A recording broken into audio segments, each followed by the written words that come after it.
Barrett. I'm with the BE Collection today, which is 5/26/2023. We're interviewing Bonnilee Kaufman.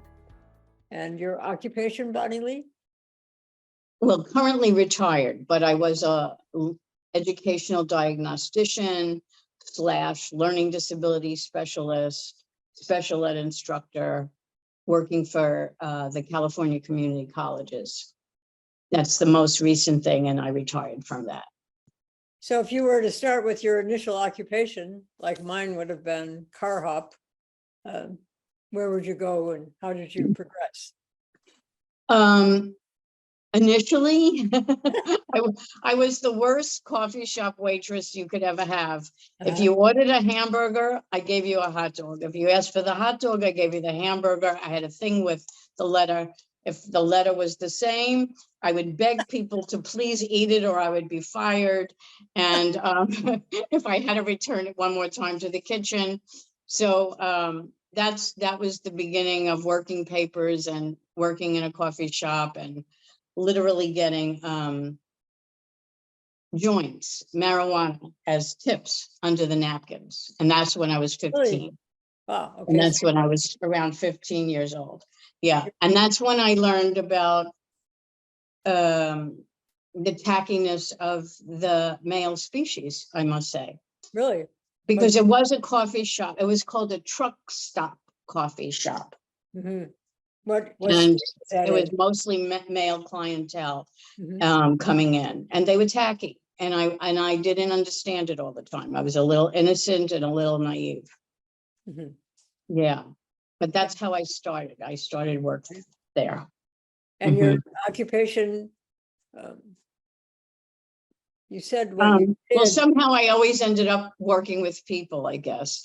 I went into teaching. It was something that the family always sort of said, you're the teacher, you're the teacher. Nobody said you're the lawyer, you're the doctor. They said you're the teacher. It's a long-standing joke with the one side of my family, because all of their daughters ended up being lawyers, you know, and it was like, why didn't anybody say that to me? Okay. But anyway. Where did you grow up? Huh? Where were you born? In Brooklyn, in New York. And did you do all your growing up, high school years, etc., in New York? I would say the growing up I did happen in New York. And yeah. So if we were to pick your occupation, I would say it's education. Well, that's where I went. And then what happened when I was probably, you know, I'm not good with ages, but probably in my 30s.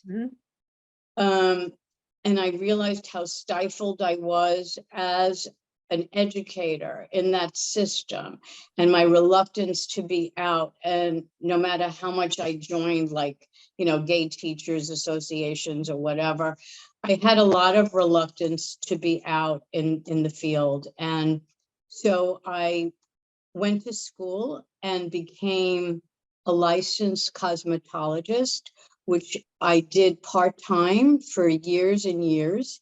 Matter of fact, I retired from that position twice because it was. That's why you look so good, right? Thank you. Oh, yeah.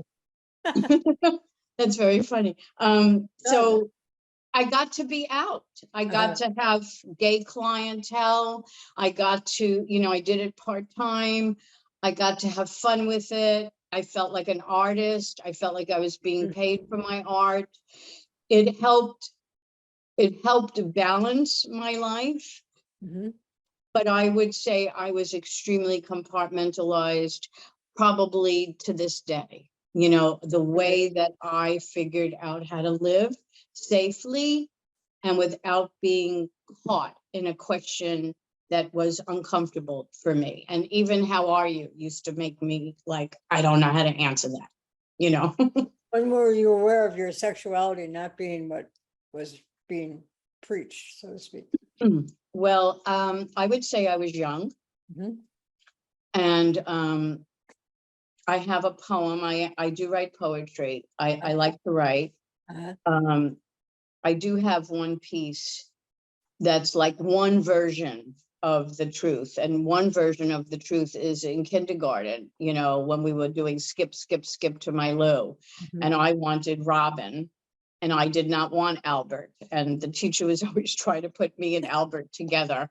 And I picked her. And, you know, it just was like, that was my world. Mhm. But at 16, I officially came out to my cousin. Mhm. And yeah. And so I did come out really young, and I was always like sort of femme, but I tried to be butch, but you know, like, but it wasn't really Okay. working. Uh-huh. And What- then it took me a long time, and then I claimed my femme side, uh-huh. and you know, You just yeah. went, right. And so what is your femme side? How do people tell if they're femme or butch internally? I always remember these are people that are young and coming out that will probably read this.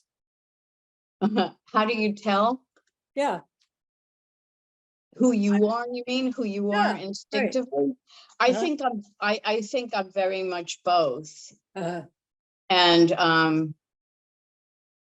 yeah, I think I'm very much both. But I don't, you know, I don't have that edge. I like to think that the butchers that I've been with, I think they really always had a little bit of an edge. And the edge is something that I find appealing, something that turns me on, that edge. Mhm. I have a different kind of an edge. It's not the same, you know, like I like women who ride motorcycles, you know. Uh, And you I think- am very good at riding on the back. I see. So that's the butch femme role on the motorcycle. Right? Yeah, Oh, I yeah. understand that. I had a lot of I had several women who had bikes Uh-huh. in my life. And did you always have safe rides? Right. Yeah. Right. Yeah, because we're women, you know, Yeah. so no matter what, we're Uh-huh. gonna be careful. That's right. I don't know. That's pretty clear, I think. So when you were aware that you wanted a Robin for a partner, so to speak, did you express that in your family? Did you think that your mother or father noticed that? Or? Yes, Uh, yes. And it was immediately made into a secret, except that my mother contacted an uncle of mine and asked him to talk to me. And he took me out to lunch. And I remembered this forever because I was really young. And he took me to lunch. He was very religious, Jewish, very religious. Mhm. And Was he gay? Do you not think? at all. He's the No. one with all the daughters that became lawyers. I see. But I liked this uncle well enough. He Mhm. took me out for lunch. I ordered something with shrimp, which was very no for Jewish. You don't eat shellfish. And I ordered shrimp. And I just said, this is who I am. Like he was trying to say, can't you consider, you know, or try or consider, or he was very dear about it. Good. But he wanted me, you know, his role, the reason my mother called him was for him to change my mind. And I was really strong. I was strong as a young person. I feel like I'm in a weaker phase now. Maybe it's about getting old and, you know, your body gets soft. I don't know. I understand where you're coming from. I think it's as we get older, we've had more experiences. So it feeds it. Maybe I can do it. Maybe I can't do it. This, you know. So when you're younger, you think you can do almost everything. Yeah. Yeah. I had a You little try more almost everything. ability. Yeah. Pardon me? And you were on the back of that motorcycle. Yeah, I had more invincibility about Yeah. me. Yeah. We lose that. Yeah. Not totally, but we do lose it. It changes. I mean, we don't lose it, it changes. So did you have any homosexuals in your family that you knew about? No, I always wished, I really wished for somebody in the family. I have a nephew now who who has a boyfriend. He does identify as bisexual.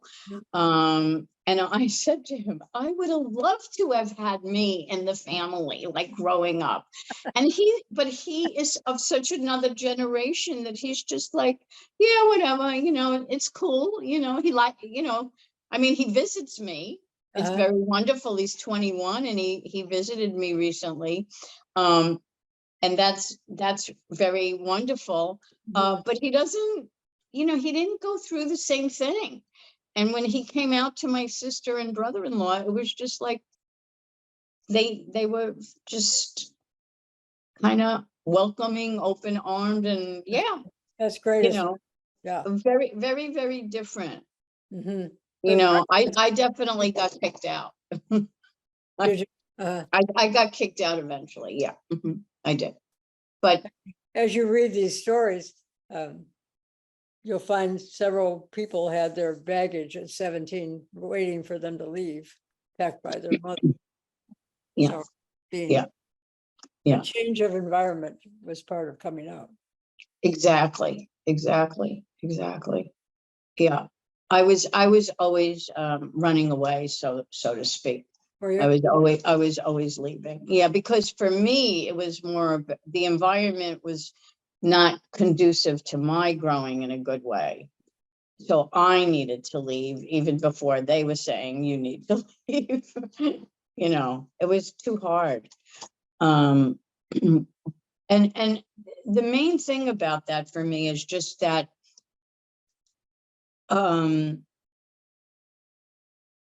I was always really happy when I was with other lesbians. I was always really happy in a group of queer people. But in the bigger world, I carried this sense of being lesser than almost through my whole life.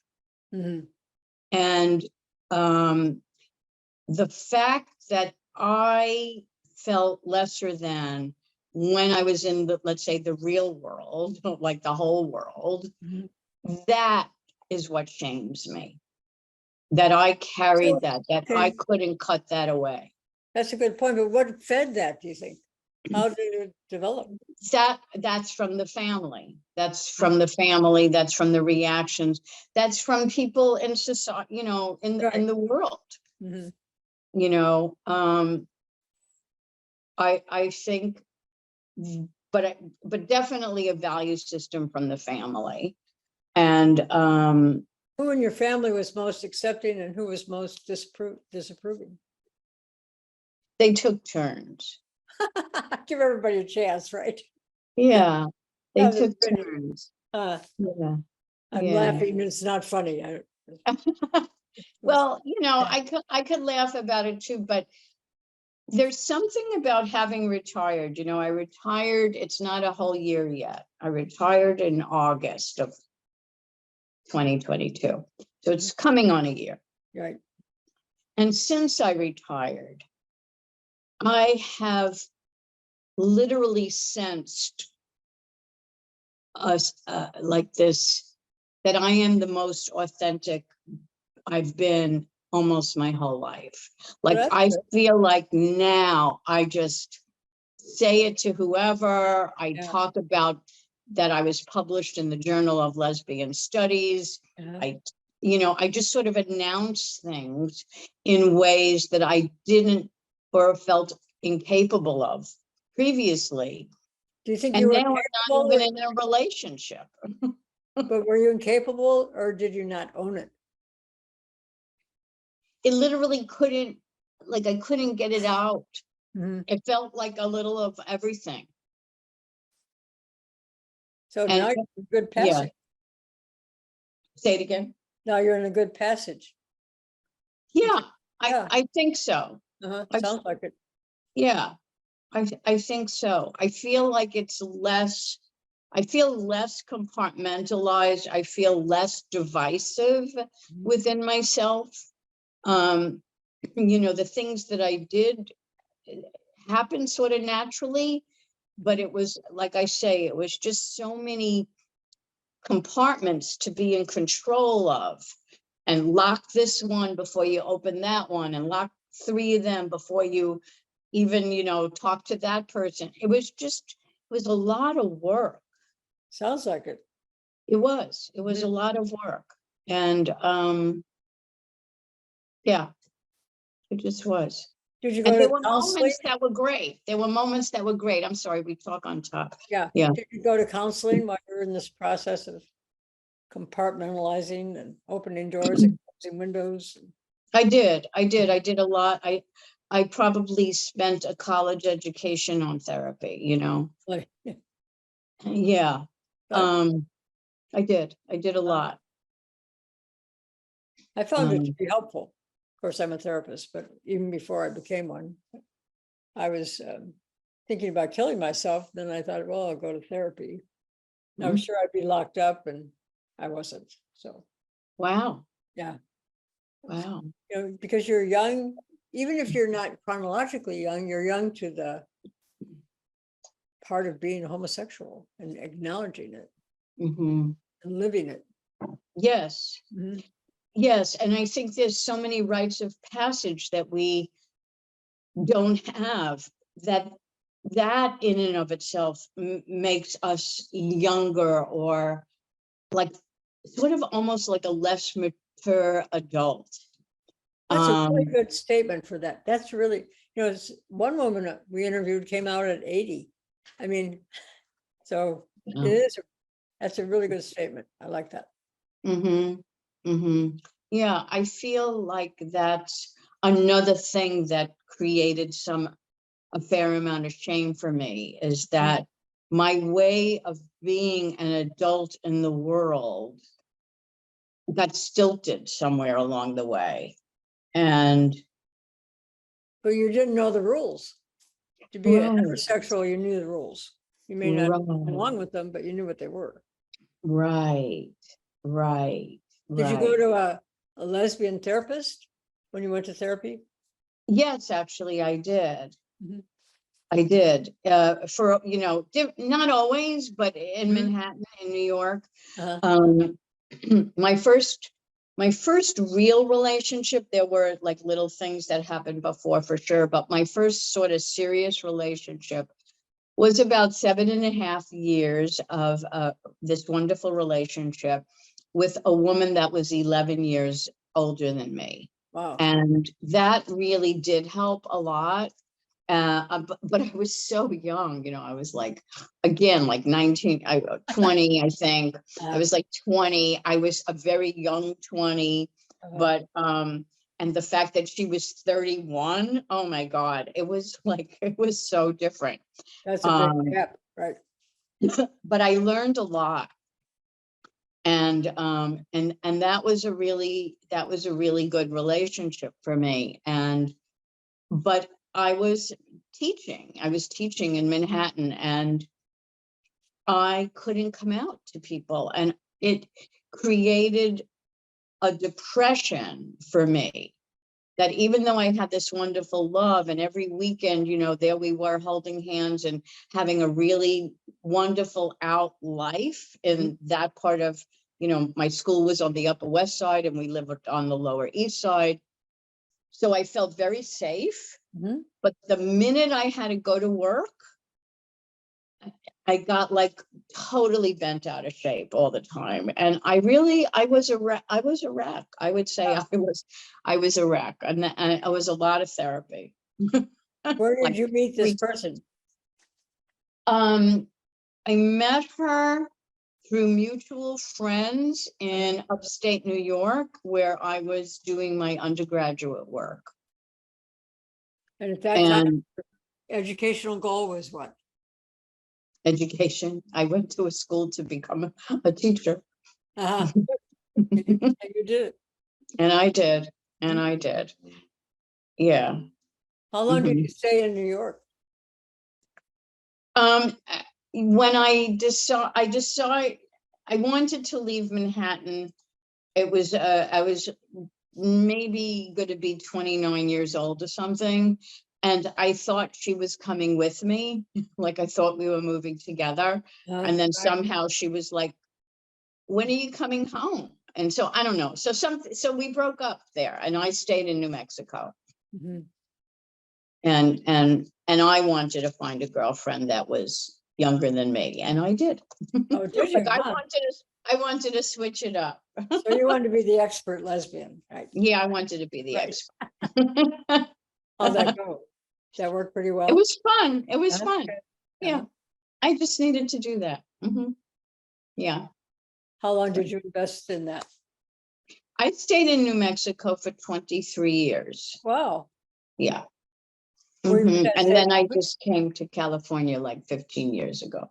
Uh-huh. Were you with that same woman the whole 23 Oh, years? no. But I did have also another I had several relationships Uh-huh. there. I always feel like I'm in competition with Elizabeth Taylor. If I had married, I could have competed with her, except for the jewelry. But anyway, what was I going to say? I did have a relationship that was about 11 and a half years. That was a little terribly devastating when that one ended for me. So are you still in contact with any of these women? No, No. that's one thing from also a family value. You get mad, Really? cut out. So you That's grew up it. with that philosophy being, Yeah. huh. So Mhm. did your family, I was going to say excommunicate, but that's the wrong word here. Did they Oh, accept you? Did they accept um, you for who you were? during sexuality? during the time, I'm sorry, I feel like I was figuring out what you were asking me. During the time when I lived in Manhattan, with this woman that was literally 11 years older than me and 11 years younger than my mother, which was like sort of weird. Right. They, I still have a letter from my father that is so hateful. Like I couldn't even go, we couldn't go together to celebrate Thanksgiving. They were ashamed of me. They hated that I was the oldest daughter that they couldn't talk about. And they hated the position they were in because of me, that they couldn't gloat, oh, she's in a relationship with this woman. They just were very unhappy. They were not nice. And her family, for whatever reason, was comfortable. And we literally went there every Sunday afternoon and had the best Sicilian Italian meals that her mother cooked up for us. And there was a lot of love, and I kind of got adopted by her family, and didn't feel like I was really hurting, but You were. well, it's not nice. No, it's not. It's not nice, I mean, what was going to happen if we went for Thanksgiving? We were just going to eat turkey. Actually, we were vegetarians. We probably would have just ate the potatoes, I don't know. So, Right. Holidays bring out a lot of the worst. yeah. Hmm. Yeah. So how many siblings did you have? 2, Two. And you were the oldest. and I'm the oldest, and I have a sister who the nephew I was referring to.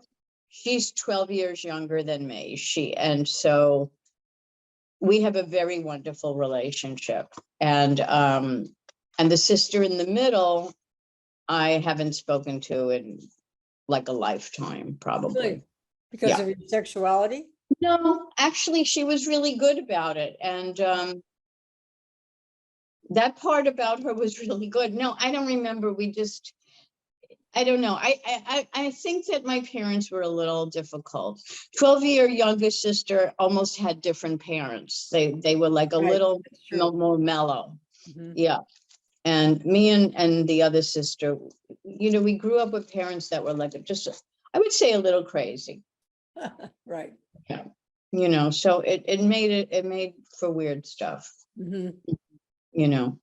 I mean, there's always like a little bit, you know, when you tell your story, like I'm 68 now, I feel like I'm somebody that doesn't have a great memory, except for certain particular incidents that are really like chiseled in. So there's always a little bit, you know, kind of to quote Audre Lorde, a little bit of that autobiomythography. There's a little bit of mythology that comes into play into the stories, you know, like We need I it. think I'm giving you very accurate information, but then, you know, you could call that girlfriend and she'll go, 11 and a half years. No, it was 13, you know, I don't know, you know, like just, I'm Doesn't just matter. saying, Yeah. you know, I think that there is a little bit about that happens. And especially because I like to write. So, So now are you, I like to blur the truth ever slightly. so do you publish your writings? Yes, I have not had a book of my own. I'm not sure if that's something I absolutely feel like I want to have, but I have had things published in journals. And then lately I have not been submitting again. And, you know, it's always like a thing. It's like you have to be your own publicist to do it. I am going to be reading as part of June Pride in Long Beach. I am one of 4 featured readers. That's going to be on June 14th. I'm looking forward to that. Do you know Carolyn Weathers? Yes. Yes, I adore her. Okay, we've interviewed her. Yeah. Oh, God, she could talk, right? Right. And she remembers her stories with alacrity. Yeah, she's really. She and Jenny Wren and Yes. Karen Raphael. Right. Yes. And I don't know Carol and Jenny as well, but I know Carolyn, and I'm sure she'll be at the poetry reading. Oh, she will be. Right. Yeah. Yeah. So I read, I like reading. I think that my work shines with the audio version of it. And so I like having that opportunity when I do. And then, like I said, I just did this book review that I was asked to do from someone who heard me read poetry. How nice. And yeah, and that got Compliment, published in the Journal of Lesbian Studies, which is very academic and very outside my genre of what I'm comfortable with. And it was a wonderful process, and I really I appreciated it. I feel like it's a feather in my cap, and it's nice. So has your sexuality ever enhanced or hindered your occupations or your life goals, so to speak? Has it ever stood in your way besides with your family? I think it bothered me that,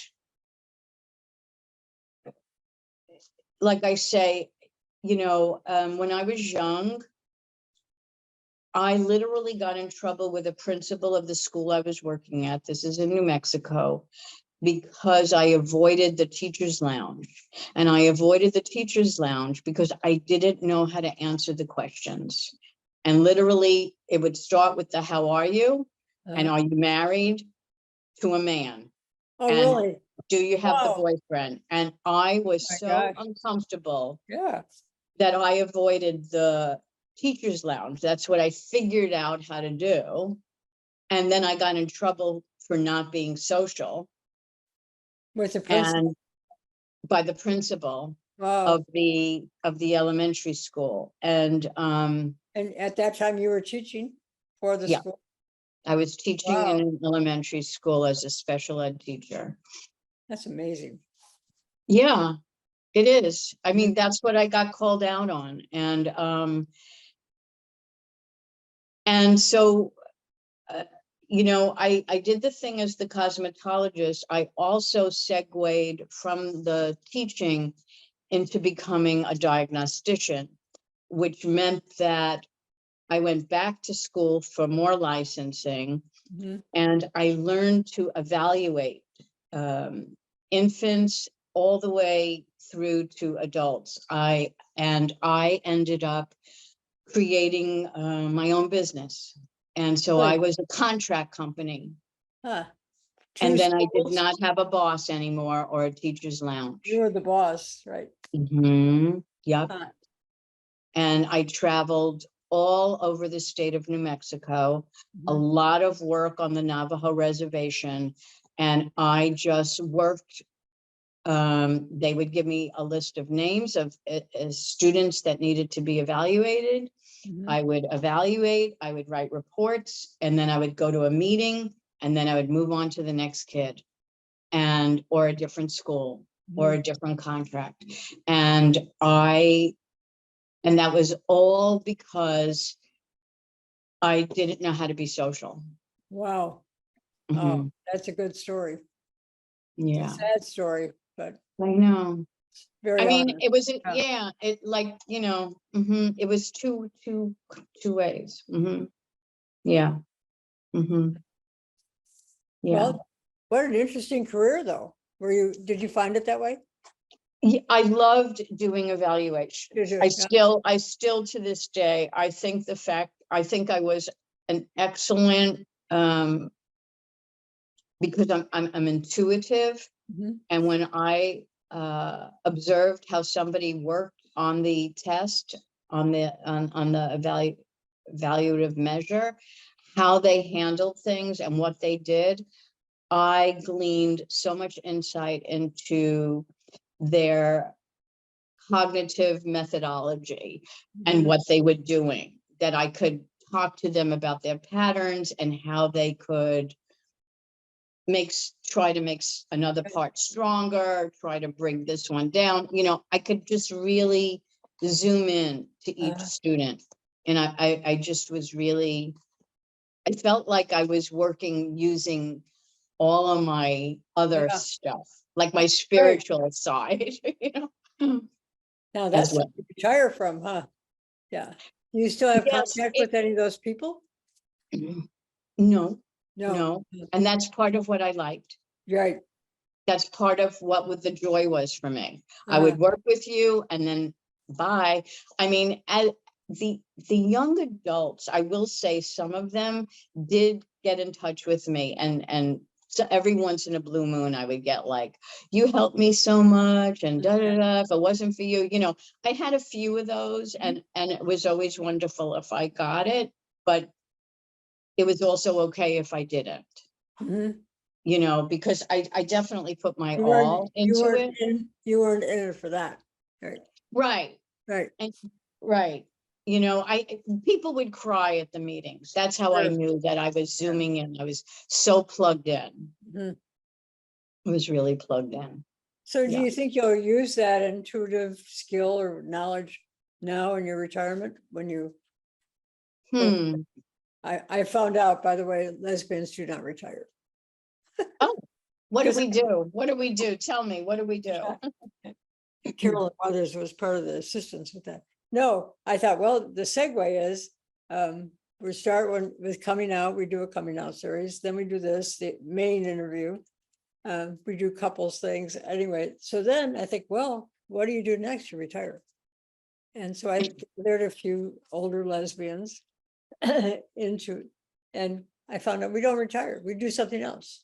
So you're going to do something else. What that is, you don't know. Like me, I'm retired. So Right. I'm doing this, right? And I like Right. It's that. beautiful. It's beautiful what you're doing. I love it. And But yeah, I guess like I get to do writing a little bit more, like I you have more said. freedom of, you don't feel confined by a paycheck or a principal, or, you have freedom to say, oh, no, okay, Mhm. which is great. I like that. Yeah. And I even contacted, there's as part of the community colleges here in California, there's a new like kind of new, I mean, I guess it's been around for a while, like a queer organization. And it's run by a lot of allies. Mhm. And I had found out about it sort of towards the end of being at the school I was at, and went to the meetings, and I actually requested that I be part of the, what do you call it, like the board, like if I could be on the board of Right. that group, even though I'm not teaching and I'm not But you knowing have the exactly. background, yeah, Yes, exactly. nobody takes that away. Right. And so I just said, you know, I think I have something to offer as an aging femme, you know, who felt very closeted Mhm. and retired now. I think I have something to offer. And I'm waiting to hear back. They actually put out a call for people to be part of this Ah, and great. got a huge response. They didn't So expect it. yeah, doesn't Yeah, that figure, you yeah. know? But it is but I would do that, you know, I would do You that. would. Yeah, yeah, it would be nice. Now Mhm. that I'm reminding myself about it, I'm gonna just say, how's it going? Forgot to And the other follow thing up. is, when you retire, you've been successful. Hmm. Yeah, and so you know what that is.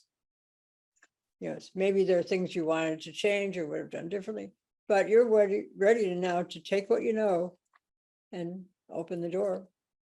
And that's what you did when you applied for that. I think so. Yeah, I but think, it's not the end of the world if they don't acknowledge you. yeah, Yeah. yeah, But yeah. let me know what happens, right? Oh, I Right. will, I No. will. Yeah, because it's important, you Mhm. know, and I know that a lot of instructors now, like they'll have like a little ally sign, you know, it's like a little, like the queer flag kind of at the bottom of their letters and stuff. And on, you know, and they'll put in the syllabus, you know, that it's a queer friendly, safe space. And Yeah, that's great, isn't it? Yeah. it is great. Mhm. And they literally will send out a little blurb that you could add. And I, at least towards the last couple of years, changed the I am an ally to I understand how you feel. Uh-huh. And I just changed it up a little bit so that if you read that part of the syllabus, you would see that I came out. Mhm. Good. So you were coming out. I don't think it's a lifelong process. It's a lifelong Right. process. Just when At you least, don't think about it anymore, it's a challenge. And so you yeah, say, you know, yeah, yeah. I do think about it a lot because I think as an older, you know, if we say old ladies, I think we're a little invisible. I think as a gray-haired woman, I'm a little invisible. I'm under 5 feet, I'm a little invisible. I'm a white really, woman, I'm a little invisible. There's so many invisibility factors that I carry that I actually think about it a lot. And I try, even I really try to just say little things to let you know that I am other. mhm, you're affirming yourself. Yeah, yeah, Mhm. yeah. Hmm. Yeah, I think it's important because I don't wear t-shirts with graphics. I don't, that's just not my thing. Do you wear t-shirts at all? No, I don't wear t-shirts. I don't either. I was just curious. I'm like, I yeah, feel like I I never don't look like, good. yeah, I can't stand that kind of a uniform particularly, but Oh, I don't look good in it. you So don't either. Bottom line, mhm, bottom right, line. that's right. Just going to show Okay, you. here's that Does it picture. help? Okay.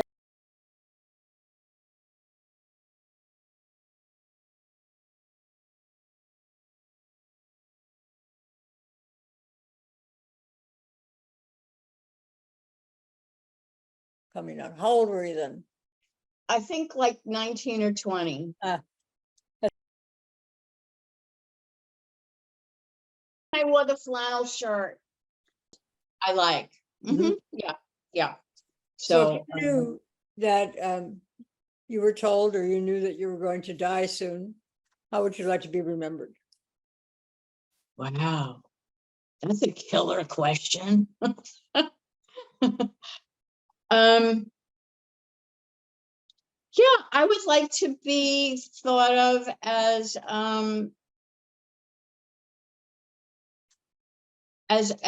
a creative person who actually wrote some poems that are worthy, and that I have a good sense of humor. That's good. Yeah. Well, thank you for participating in this. Thank you too. Will, thank you, Okay. Diane. Okay, Okay. thanks Good for day. everything. Bye.